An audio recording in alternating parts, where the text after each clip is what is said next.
You've done it again. You are standing directly in front of someone you've met at least 3 times, and their name is gone. It isn't hovering on the tip of your tongue. It is cleanly absent, as if it was never filed in the first place. What follows is 12 seconds of improvised theater. You angle your body, desperately hoping someone else in the room says the name first, or that the building catches fire so you can escape the introduction. Chronic name forgetters are often labeled as careless or rude. There is a social assumption that if you can't remember a label, you haven't bothered to register the person. Many people walk away from these interactions internalizing a quiet belief that their empty memory is a symptom of a lack of empathy or a lower intelligence. But the science suggests something different.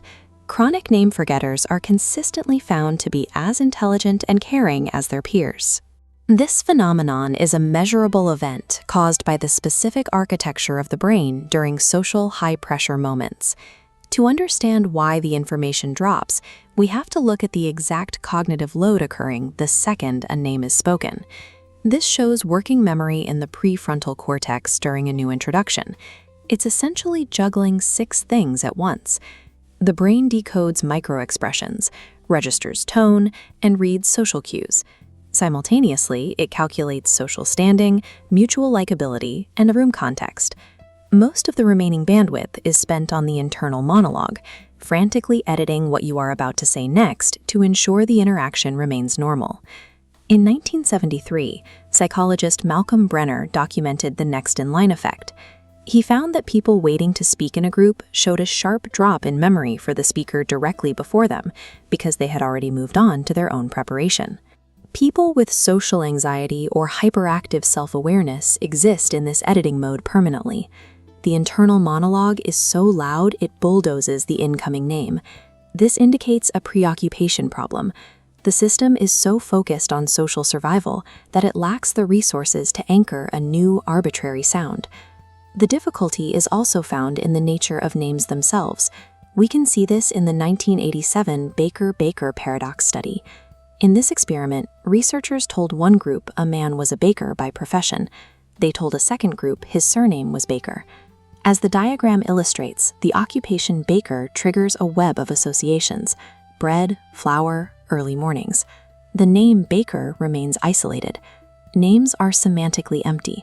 They are rootless sounds that don't trigger a concept, an image, or a feeling. At a funeral, the brain retains the smell of the flowers and the specific resonance of a eulogy, yet it consistently drops the text printed on the order of service. Names are the order of service.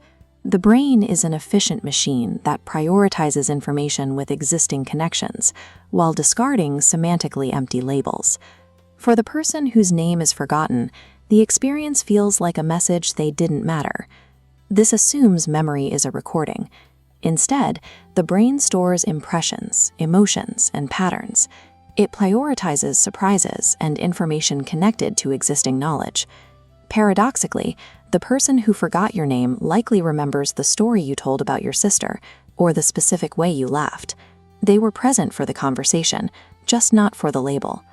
The feeling of being slighted relies on the assumption that memory is a rational data entry system, when it is actually an erratic system that favors emotional resonance. People who forget names often possess a highly associative architecture. They are effective at cataloging stories and feelings, the real stuff, but the brain's focus on these rich contexts leaves the mechanical task of remembering a label unprioritized. To fix this, you can manually build the bridge your brain refuses to build automatically. Repeating a name immediately upon hearing it creates the association necessary for the information to stick. Failing at this mechanical task under social pressure is not a sign of being dismissive or absent. It means the brain was focused on the meaningful essence of the person, rather than the arbitrary sound assigned to them at birth.